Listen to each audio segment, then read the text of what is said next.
Hey, welcome to Wine Talks with Paul Kay, and we are in studio today. We're going to have a fascinating conversation with the New York Times bestselling author, Francis Dinkelspiel. Of course, Wine Talks is available on your favorite podcast, Hangout, Spotify, iHeartRadio, Pandora, you name it, we are there. And always sponsored by the Original Wine of the Month Club, now sporting the Pure Wine Series. We get biodynamic and organic wines, as well as sweet Bordeaux or the Napa Series. And so I just want to welcome Frances Dinkelspiel. She is you're in San Francisco, right? Berkeley, California. Up in Berkeley. And we're going to talk about two of the books that she's written, one of them on wine, which is going to be a fascinating conversation. Welcome to the show, Frances. Well, thanks for having me. This is quite exciting for me, actually, because I think when I read the book, and I have to tell you, I've purchased many, many copies and handed them to many of the wine vendors that come around here to sell me wine because they don't understand this fascinating history that you peeled back. But as I was reading about some more, and I couldn't remember when you discussed the history of Cucamonga about your great great grandfather. So I started reading a little bit about the Tower of Gold and Isaias. Is that the way you say it? Well, Isaias Hellman, yes. Isaias Hellman being your great great grandfather. Right. You're practically related. Practically. Tell me about him, because you talk about he became president of Wells Fargo. He had his hand in the preeminent industries of California, and it sounds like he's particularly responsible for much of California's financial center and growth. Yeah, no, I'd love to talk about Isaias Hellman because in my first book, Towers of Gold, it's a biography of him, and I talk about his role in helping turn California into a modern economy. I think what many people don't really think about when they think about the gold rush, gold was discovered in 1849, that, it brought tens of thousands of people from around the world very eager to earn their fortunes. And among those people who came in the 10 years after the gold rush were a number of Jews who were living in Central Europe who were discriminated against, couldn't really hold good jobs, couldn't own a lot of property. And they looked to California as a place that they could come and make their mark and be free. Like, every immigrant that comes to the United States, is generally coming to improve their life conditions. And among those people who came was my great-great-grandfather in 1859, and he came to Los Angeles. Now, California was not a very developed place then. And when I.W. Hellman arrived in LA, it was really more of a pueblo than a city. The first language spoken was Spanish. The second most common language spoken was French. And English was only the third most common language spoken. Most of the houses were adobe. And, there wasn't even a telegraph line between San Francisco and Los Angeles when he first arrived. And so he was, a very ambitious person, and he wanted to do well in his new country. And he went to work for his cousins at a dry goods store, and he eventually saved up his pennies, and he was able to buy his own dry goods store. And when he was, helping customers, he understood that banking actually was illegal in California at the time because everyone thought we had so much gold here, we don't need banks. Yeah, so Isaiah started to keep people's valuables in the safe and in the back of his dry goods store. And eventually, that became not good enough. So he decided to open a bank. He opened one of the first banks in Los Angeles. And that was really where he got his start as a banker and as a businessman. And, California is so interesting because, it's this land of incredible natural resources. And the story of the 19th century in California is so much people exploiting those resources for both good and bad. And Isaias Hellman was one of those people. He became involved in banking. He bought up a lot of land. He helped, bring the railroad to Los Angeles. He donated the land for the founding of the University of Southern California. He did a lot of things. And he was involved in agriculture. And so one of the very things he got himself involved in eventually was growing grapes. It's interesting because California was admitted to the Union in 1850. So right around all that time, so politically things were happening in California that give it some backbone, at least, to the Union. But he said some interesting things that I want to peel back, and then I want to start talking about wine. But for one, the immigration at that time was an important, very important feature of the United States, of course, and it still is. My father's an immigrant, came here in 1949. But you said that the second language was French. And I know that there were a lot of Italian immigrants out that way that were stonecutters from the Lombardy region that had come to California around that time. So I was interested to hear that Italian wasn't on that list as much. So I would think the Italians actually came a little bit later. There were a lot of Basque Frenchmen who came there, and there were a large number of French people who helped settle LA, and then people who came from parts of Central Europe that are now considered Germany. I think Italians, there were probably some Italians in the mix, but the big wave of immigration, I think, was a little bit after the 1850s for Italians. It's kind of interesting because my father's second language, well, it's not really second, it's like his fifth. But anyway, he was required to learn it in Cairo because it was the second language of the Arabic states back then, and learned it, of course, and still speaks it at 92. And I thought that's interesting because if you watch movies of the early 1900s, you'll see that much of the street signs are in French in there, in Arabic, of course. But there's another. You remember the movies Naked Gun and Airplane? David Zucker, their famed director, his mother was a Jewish immigrant from Hungary at that time. Uh-huh. Of course, she landed in Wisconsin, which I'm not sure he's not sure about that, but he just finished a book. I'd love to get you a copy of it because there might be some parallel stories there. He and I have been discussing books about our family. My father wrote 2 books about our family, and I remember having this conversation with him, and he just published it, just came out. So, but California was a free state at that time. So do you think that was a motivating factor for immigrants to come to the United States and trek all the way across to California, another 2,500 miles? So, gold was discovered in 1849, and California became part of the United States in 1850. And it was not, you're right, it was a free state. Slavery was not allowed, although Southern Californians actually were pretty much pro-Confederacy. But even though there were hundreds of thousands of Native Americans in California at the time, they were regarded as sort of other. And so essentially California was taken over, and there were not, the biggest landowners were the Mexican Californios.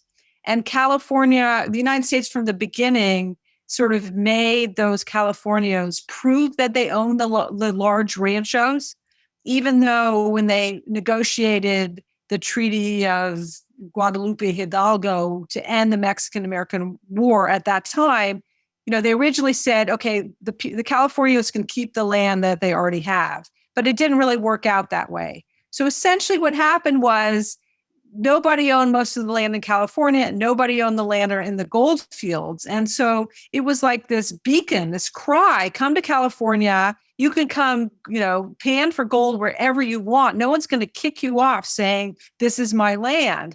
Wow. And, just like there had been the internet rush, young men in particular come to try to make their fortunes. And that was the lure of California. And it just brought people from all over the world, up to mostly Northern California. I mean, that's where the population was. Many, many fewer came to Los Angeles, at least in the mid 19th century. That population boom happened a little bit later. Well, I think I can take that and segue into the wine business here. Okay, great. That's right.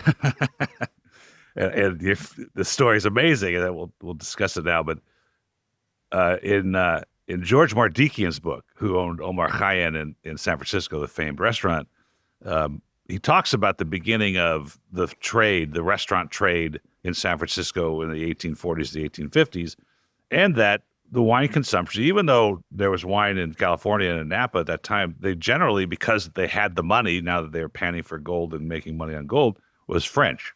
And so they were buying the best Bordeaux they could get their hands on. They would come in on the dock, and that's how, generally in San Francisco during the gold rush, they're drinking French Bordeaux. And I thought that was an interesting fact, because when we talk about your book, we'll find out that wine was being made in Napa at that time, or just got there, and they wanted nothing to do with it, I guess. So I bought this book on the behest of a friend of mine. We were talking. She says, "Oh, have you read Tangled Vines?" I said, "Never heard of it." And reading the title, Tangled Vines, Greed, Murder, Obsession, and the Arsonist in the Vineyards of California. Well, I mean, how can you not read this? This is a very important fact. And shockingly, to many people in the industry that didn't know it existed, or those issues existed, except everybody knows about Rudy. That story is hard to ignore. But tell me why this book came about. You're not a wine. I mean, you like wine, but you're not, say, a wine student, or you're an enthusiast, but not necessarily study it or choose to go further with it. What got you into writing a book about the bad things in the wine business? So, yeah, it's a funny story. So I had written Towers of Gold, which is about Isaias Hellman, my great-great-grandfather, and he was very involved in many different industries. And as I mentioned, he'd been involved in the wine industry. And I wrote like a couple pages about how he had been the biggest stockholder in something called the California Wine Association, which was a monopoly that controlled about 80% of the production and distribution of wine in California until Prohibition. And I was like really surprised. I'd never heard of the California Wine Association, and there wasn't a lot of information that I could find on it. And I sort of put it aside as something I'd wanted to learn more about. But a couple of years later, I was freelancing for the New York Times, and I read about a trial that was about to come up involving a man named Mark Anderson, who was being charged with setting fire to a wine warehouse in Vallejo in 2005 that had destroyed about millions and millions and millions of bottles. $1 million? Yeah, and worth $250 million. And I thought, oh, this will be an interesting story to write. And so I started to work on it. And I remembered at that time that I had gotten a call a year or so earlier from a cousin of mine who said that that wine made by Isaias Hellman, my great-great-grandfather, had been destroyed in that fire. And in fact, about 175 bottles of port made in 1875 had been destroyed in the fire. Wow. And so, at the time, I wasn't really, I thought that was sad, but I started to think more. Once I was following Mark Anderson and his legal troubles, I started to think more about this wine that had been made in 1875 and that a family member had preserved, and then it had gone up in flames. And it made me start to think a lot more about what wine was, why people would save wine for 100 years, the importance of wine, and the history of wine. And so I decided it would be really interesting to write a book that looked at this arson fire committed by Mark Anderson, and also look at this vineyard where this 1875 port came from that my great-great-grandfather had made. And it turns out it was one of the oldest vineyards in California, with plantings first put in around 1834. And so by writing about Rancho Cucamonga Vineyard, I was writing about the history of wine in California. And I could write about its creation and its destruction. And I thought that was a worthy topic. That's a pretty, well, and you peeled back some great stories. Some I knew, some I didn't. Let's start at that time when I mentioned to other people in the trade that really anybody, you have to know that when I sit at the dinner table at a guest, or we have guests, the conversation always ends up on wine. It's such a fascinating subject. And I guess because I've been doing this for so long, but then your book comes up and we start talking about these pieces, Rudy, and the fact that really California wine started in the Rancho Cucamonga, which still has a wine trade. The Galliano family still has stuff out there. It's, there's still a lot of old vines still in place in that part of the state. There's also a historical building now that my daughter just came back from. It's sort of a museum that you can visit dating back, I think, to that time. So when we're going to talk about Rudy, we're going to talk about Mark Anderson, we're going to talk about the Franzia brothers, we're going to talk about the pyramid schemes. I don't know if we have enough time because it's so much fun, but tell me about California. There was a murder in Right. What year was that? 18 something. So. Yeah, in the 1860s. So you're talking about at Rancho Cucamonga. I'm happy to talk about that murder of a man named John Raines, but I'd like to just take a little step back because I think one of the things that's really important to understand about the wine industry in California is how much it's rooted in, slavery, exploitation, crime, greed. Maybe it's just like almost any industry. But, one of the things I was very shocked to find out about when I did my research was about, I think many people know that the Franciscan fathers set up missions and they sort of enslaved, the Indians to make wine.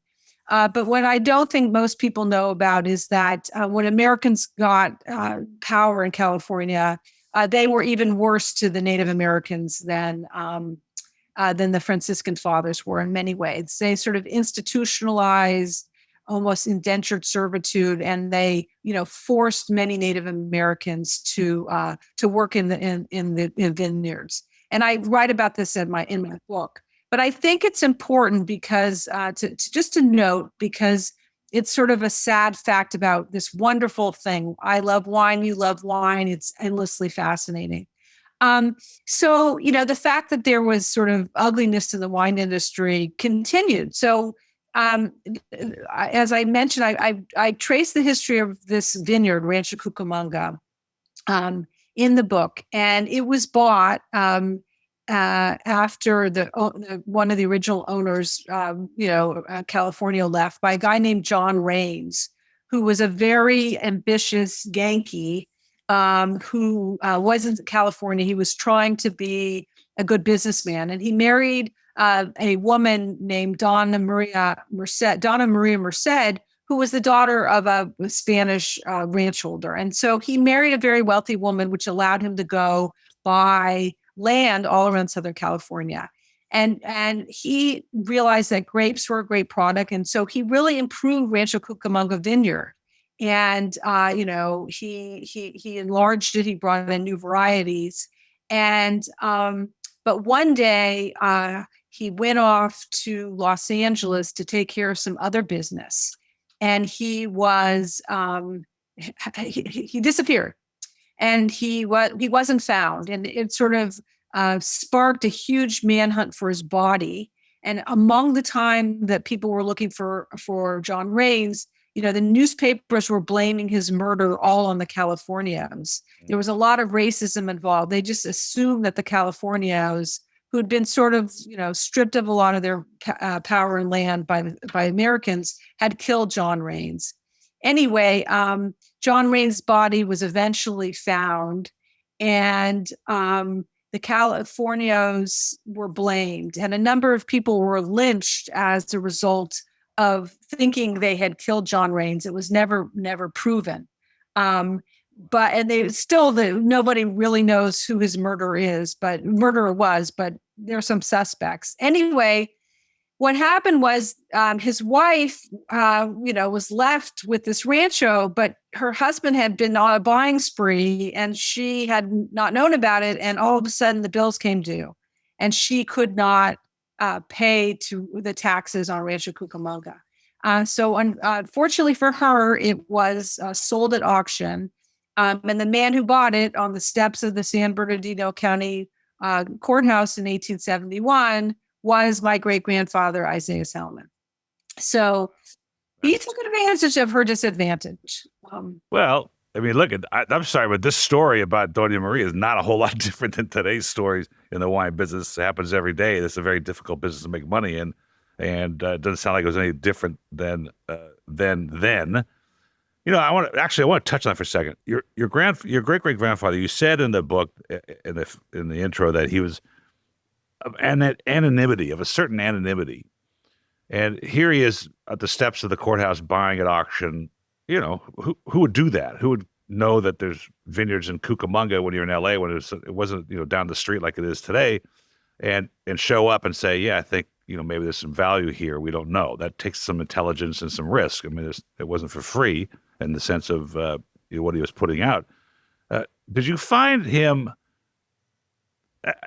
Were you able to peel back his personality? Was he just a humble guy that would just try to do good, or was he sort of a shrewd guy that was pretty tough out there, or was he just a good businessman? What was the sort of personality of this gentleman that was? Yeah. So, first of all, I think he was extremely intelligent. And one of the things I remark on in my first book is to think of this guy. He came to California, he was 16 years old.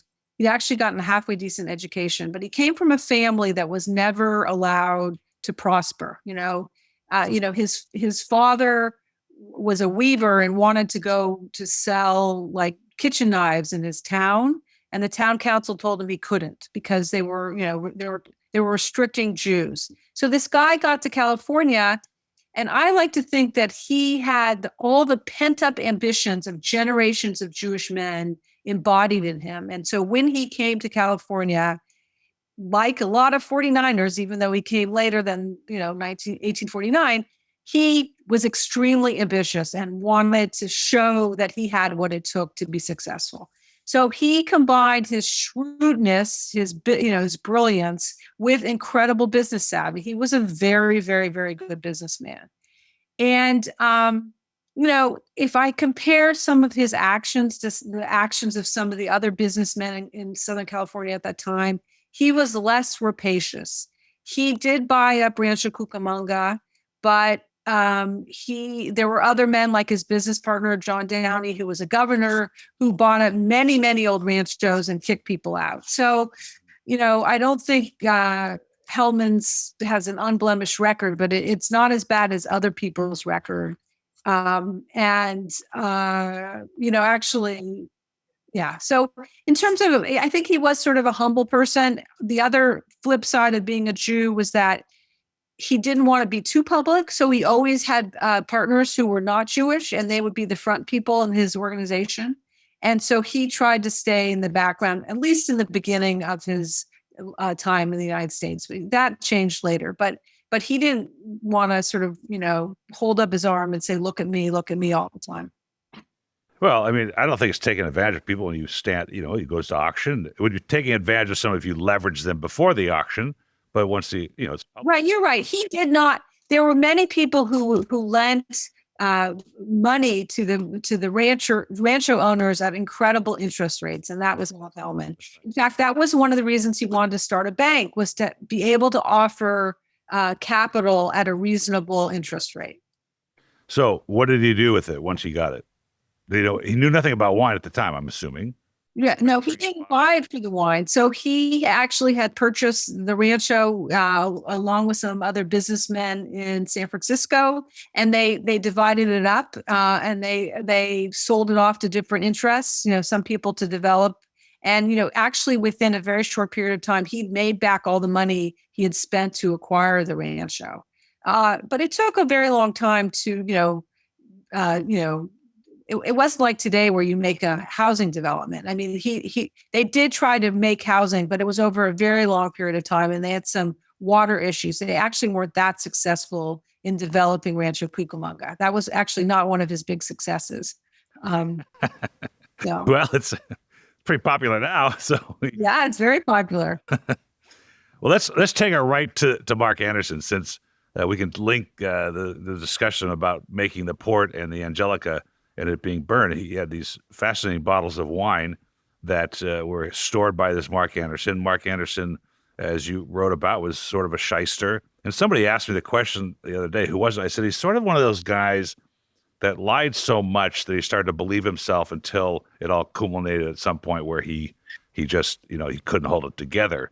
So tell me about the location of this warehouse and how he convinced some of the greatest brands in California to use him for that. If this is a short conversation, probably not.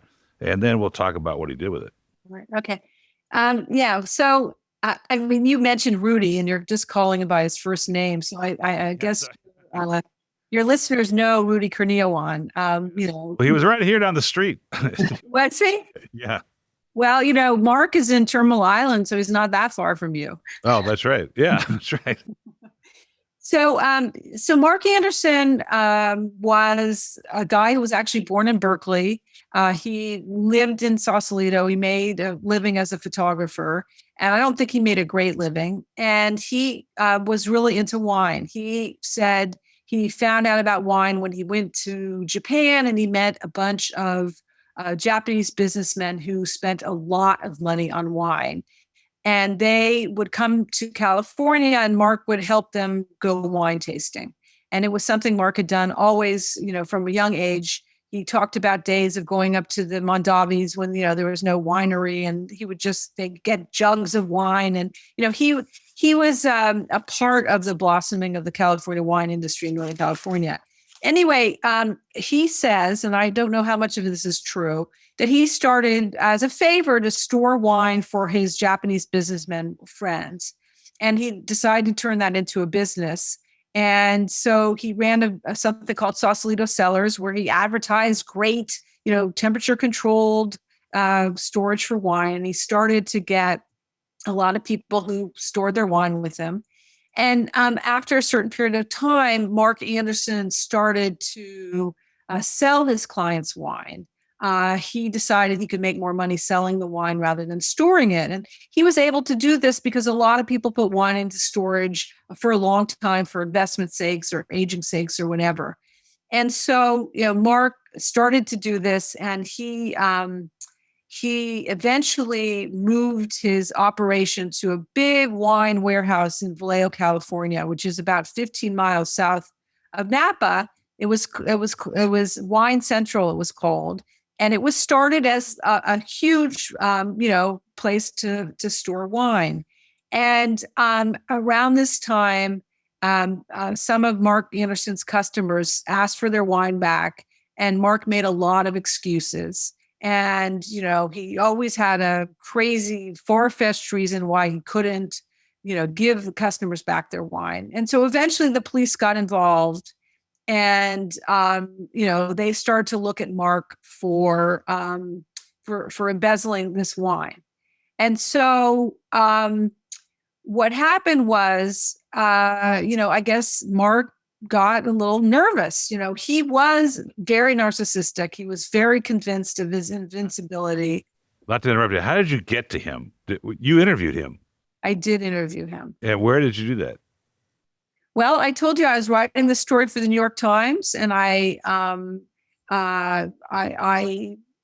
called his relatives or something, and they wouldn't talk to me, but they must have told Mark I was writing this story. And so one day I was sitting at my desk and I got a phone call, and it said, "Would you take a collect call from Sacramento County Jail from inmate Mark Anderson?"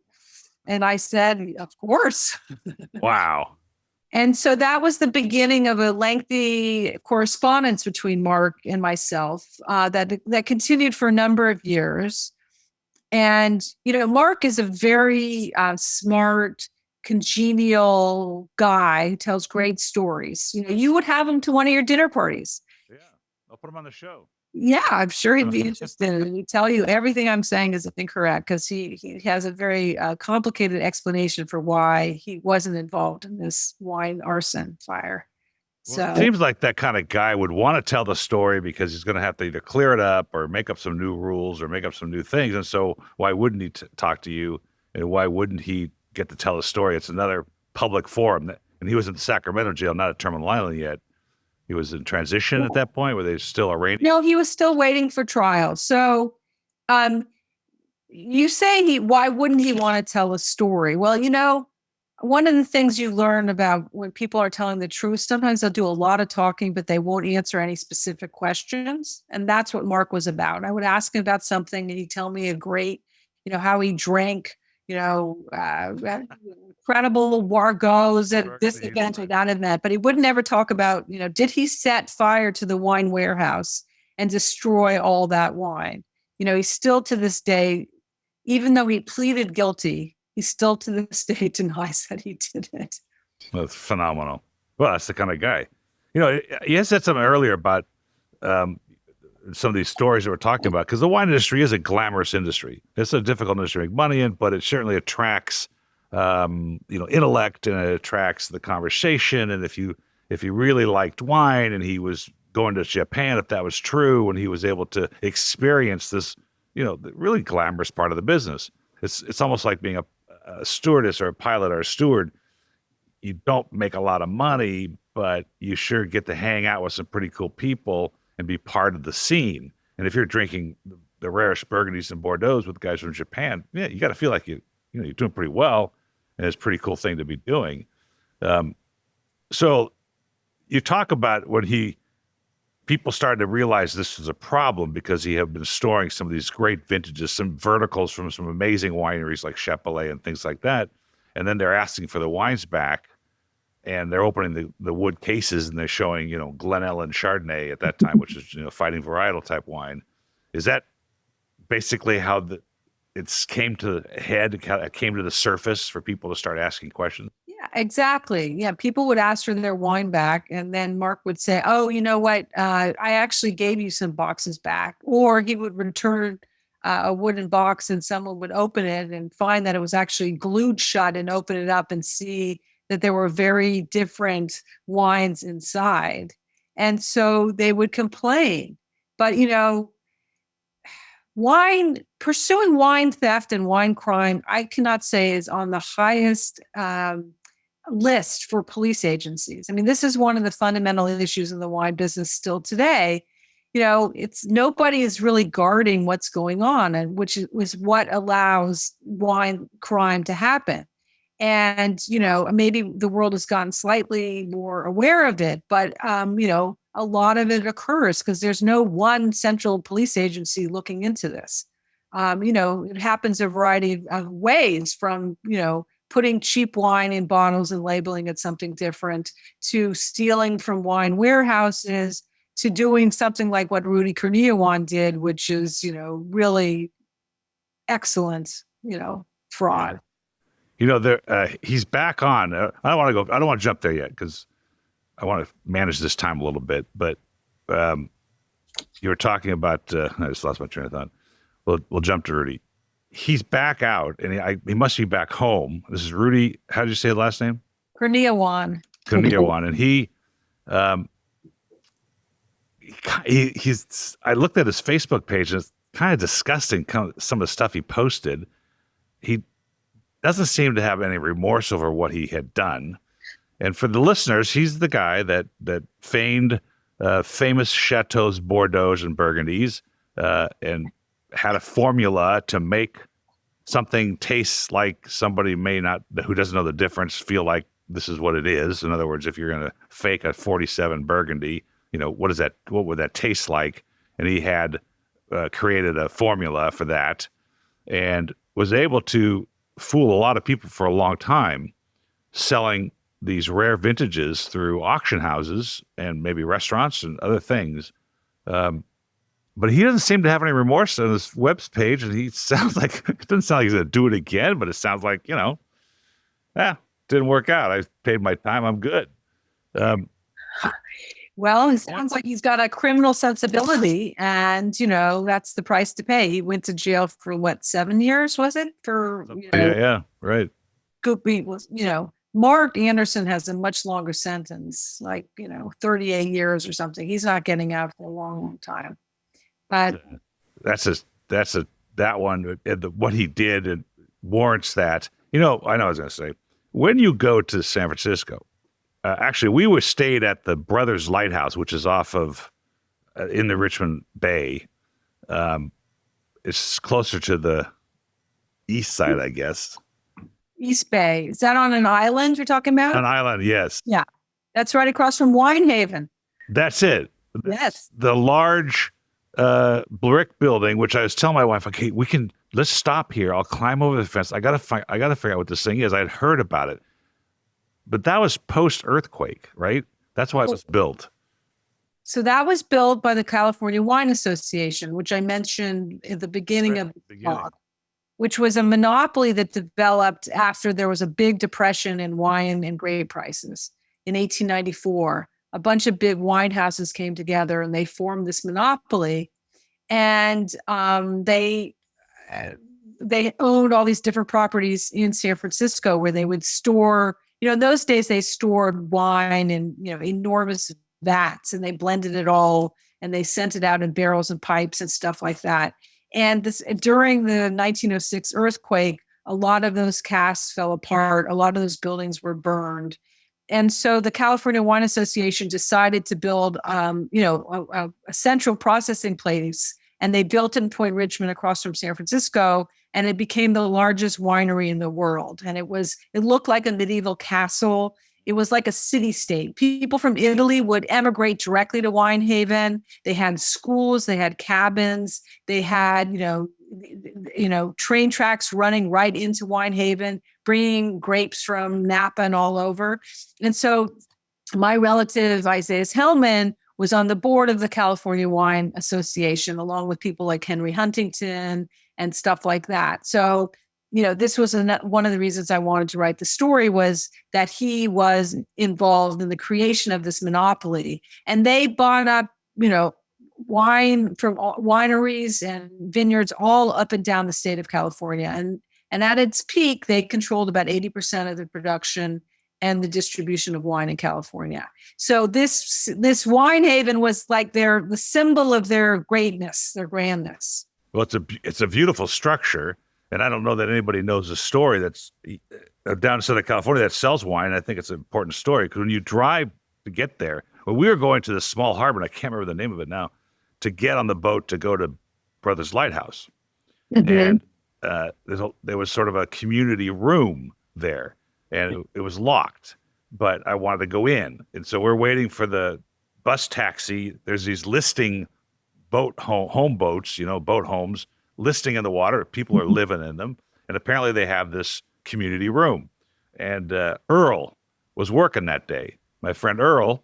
And when you go into this little community room, they just had a Halloween party, apparently. But on the wall, there are many, many pictures of Winehaven in its functioning state. People all over the place. Yeah.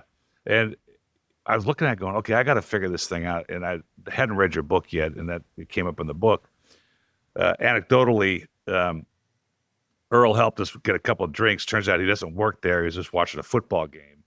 And I go, Earl, what is this place? He says, well, it's a community room. We pay a dues and we get to come and just hang out. And I said, okay, cool. I go, how much does it cost to belong? He goes, no, you can just come in.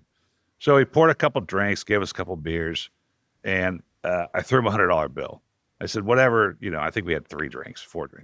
He goes, I knew when you walked in here, you were good people. So, I'm guessing we'll welcome back. But it was a fascinating drive because when you come up and you pass Winehaven on your left, there are these small bungalow homes on the other side of the street.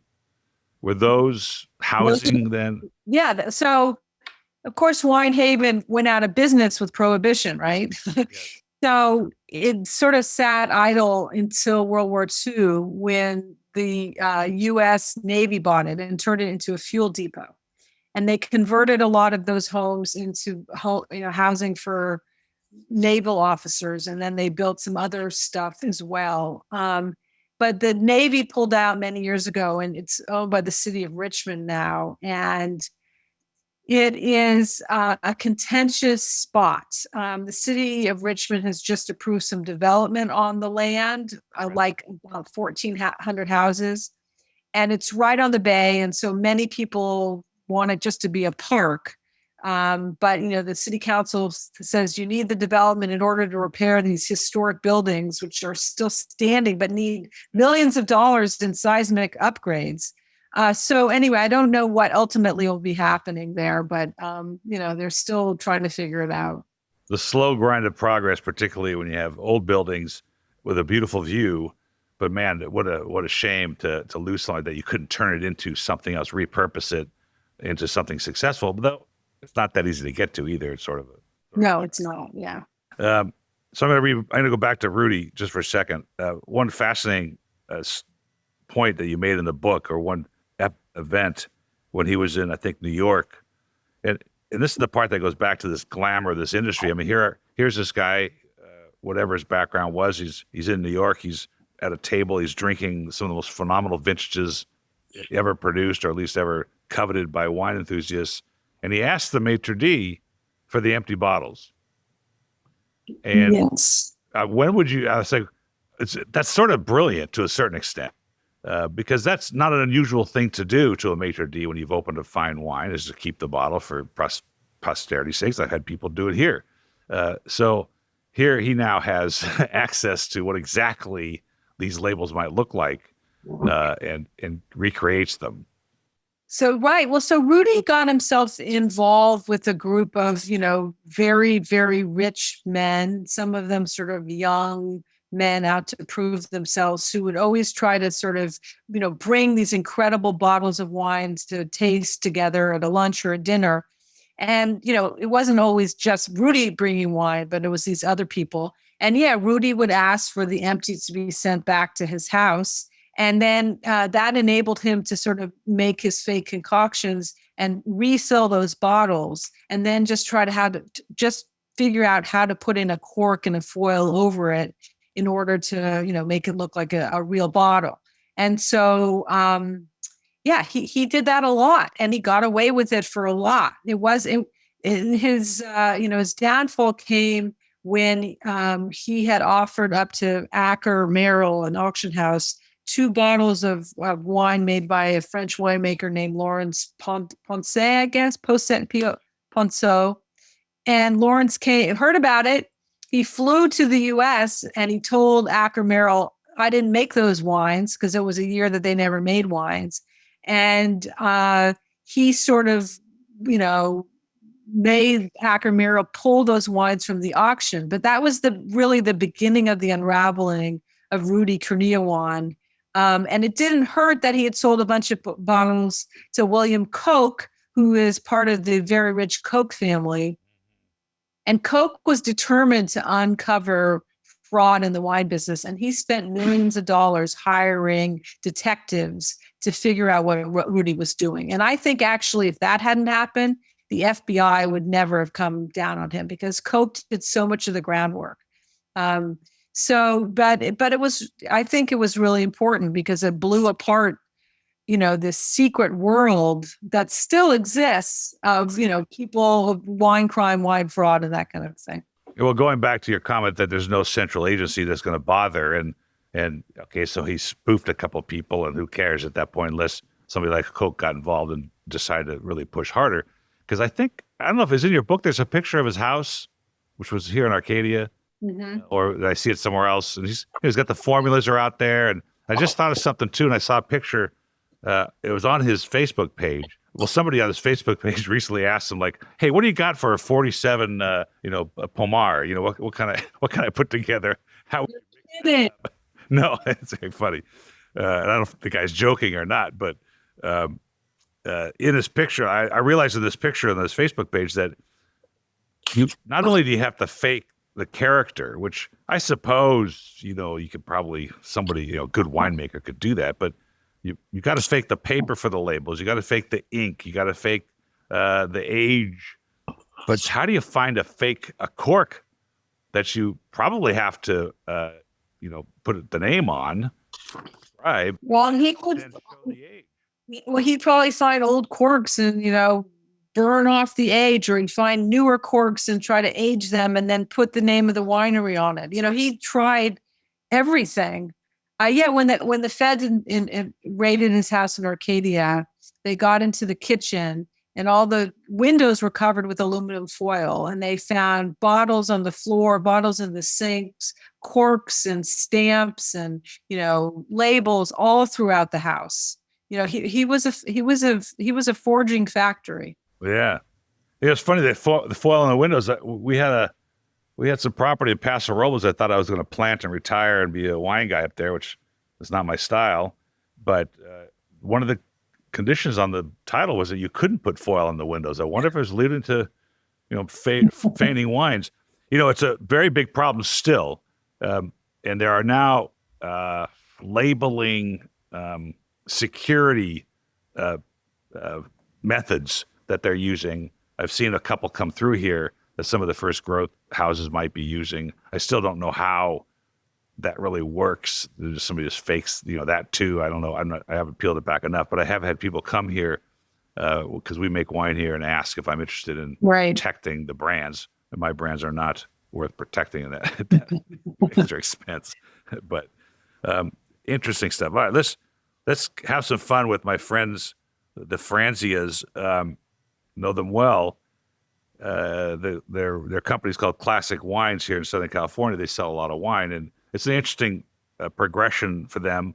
They used to be a regular old distributor that had a lot of brands, and they got tired of the shenanigans in the wine business. And we'll talk about a couple extra things here, but one of them is there's no loyalty in this business. If you and I start a wine brand and we bring it to Classic and it does really well and they grow this brand and we decide we want to move up to Southern Wines and Spirits or Young's or some other big house, we just pull the plug and move it. That's very common.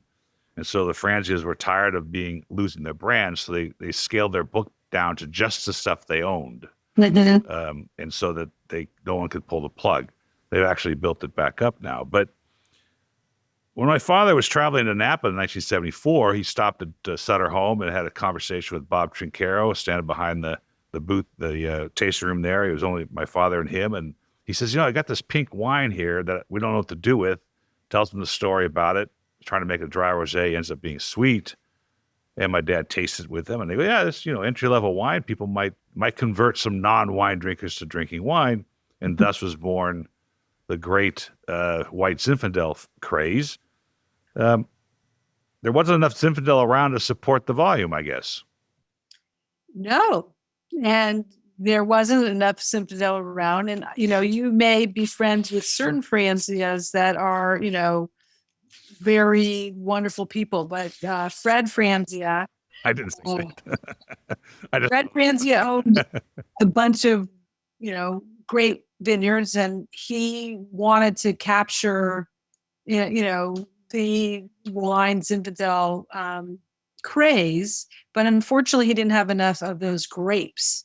So he decided to sort of, take some grape leaves from his Zinfandel wines, and then he went out and he had his workers pick different kinds of grapes, and he sprinkled the white Zinfandel grapes on the top of it, and he went and then sold those grapes as grapes that could make wine Zinfandel. So he really got into the business of cheating, and he actually was discovered, and he was caught, and he was caught by a prosecutor named Stephen Lapham, a U.S. attorney, who went on to prosecute Mark Anderson.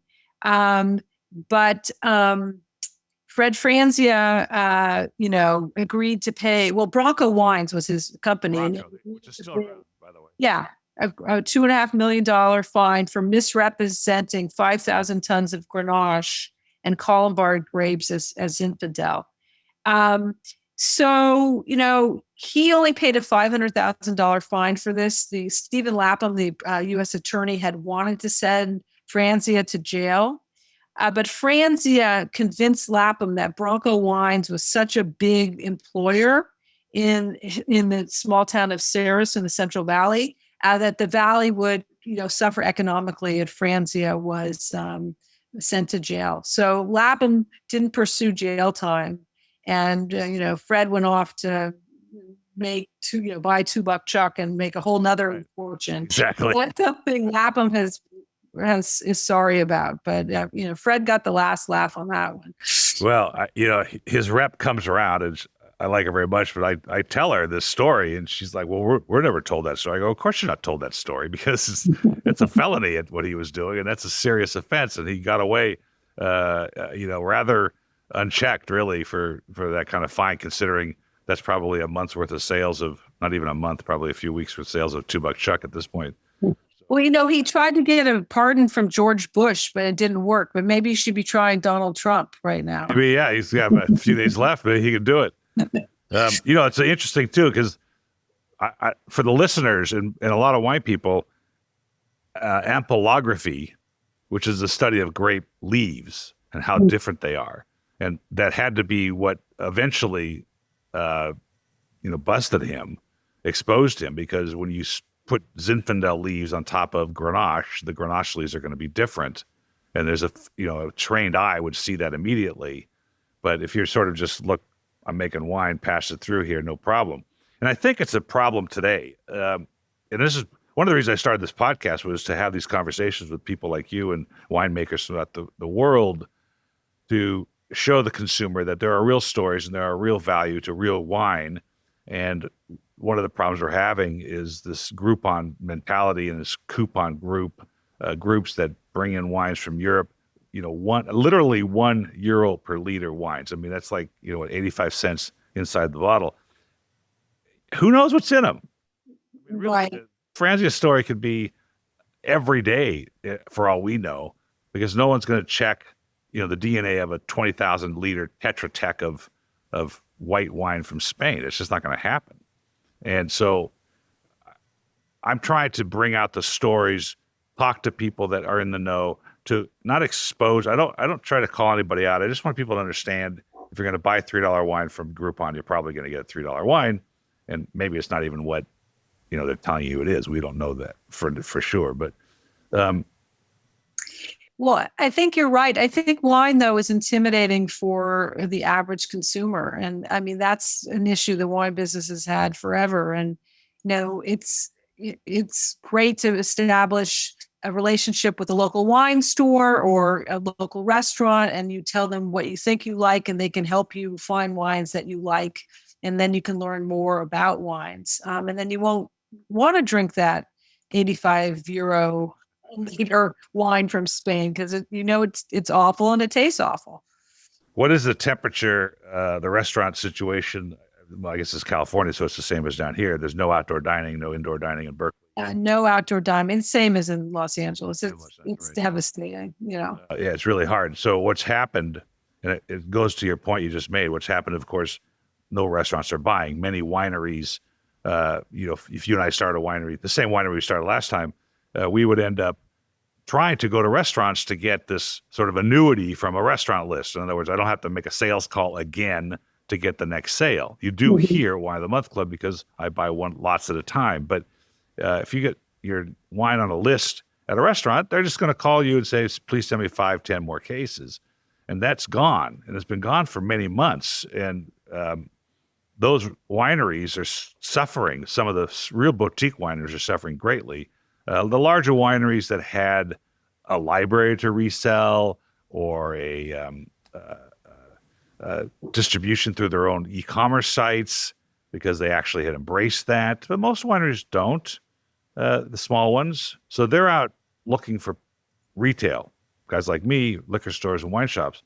And I made the point the other day on a little bit of a Instagram rant that you still need somebody like your local store owner, or even the wine department manager at your local market, to tell you what's in that bottle, to taste it for you, and to say, if you're looking for a good $20 cab, this is the one, because the one that's 40 isn't as good as the 20, and the one that's 5 might be, worth 40 itself.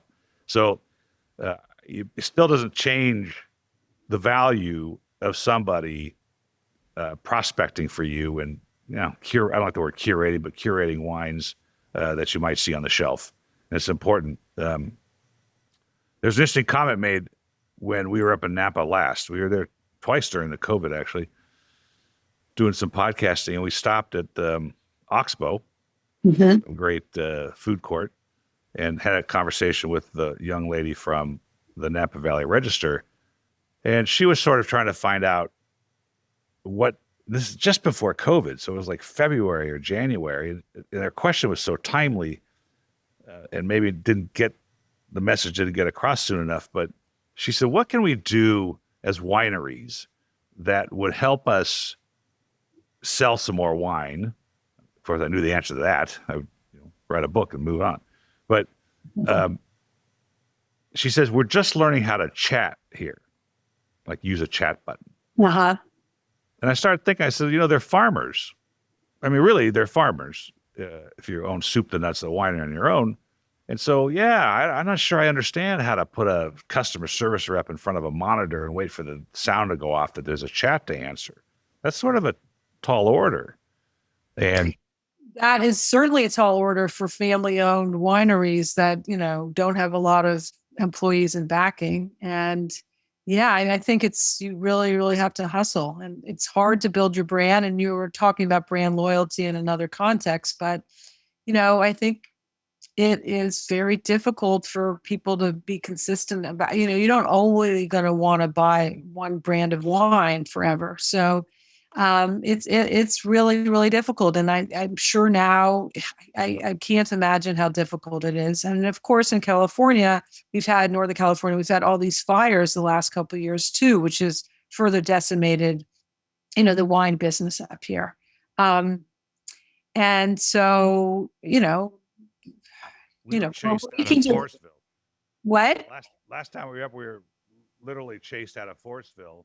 Yeah. And we were having a podcast with Mike Houlihan and Bonnie Harvey, who started the Barefoot Cellars brand. And anecdotally, he had called on me in 1989. I thought the guy was nuts. I thought, what? Are you serious? The Lafite, Lafeet of California wine? Who would buy this?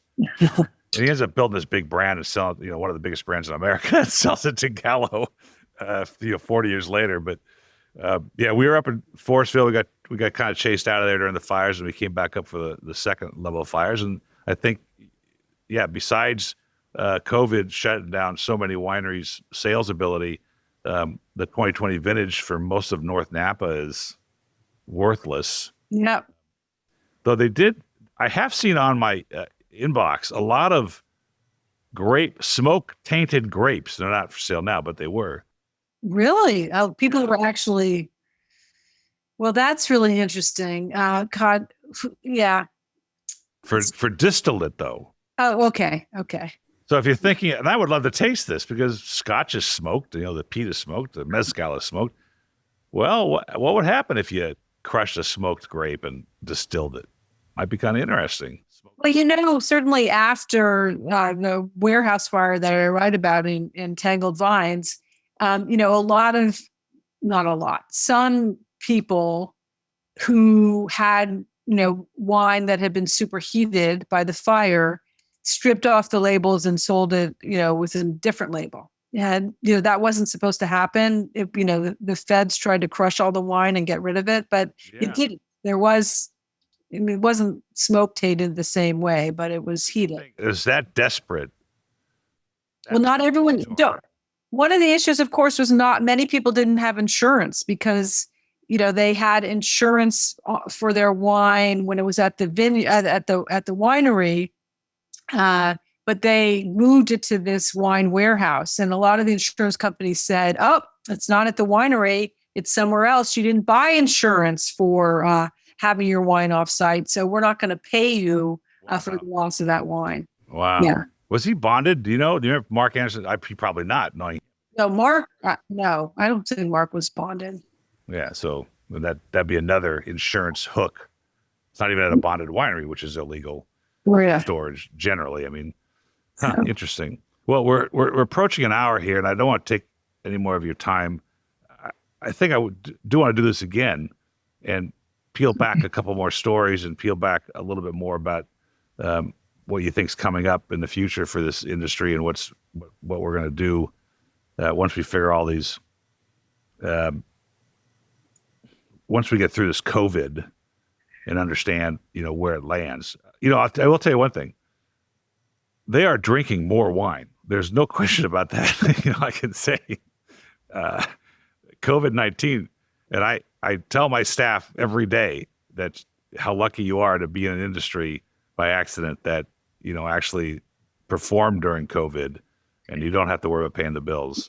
Well, you're right. I mean, we're living in extremely stressful times. Even if you are healthy, these are extremely stressful times. And what's better to help you along than a nice glass of wine? We just sent everybody home today. My lead order processor was diagnosed positive this morning, and we're very isolated. We have offices and cubicles that are separated, and I scrub the air every night 4 times, and we don't think anybody else was affected, but we just said, just go home for a few days until we find out and get tested and find out what everybody's got. I just got tested this morning. I was fine. but it's trying. It's certainly trying. It's stressful. Distilled spirits are up more than that wine is on a percentage basis, so it may be even more stressful that way. But before I get to the phone, off the call, I want to do one thing. I've been studying the evolution of food, particularly in the Los Angeles market in the 70s and 80s.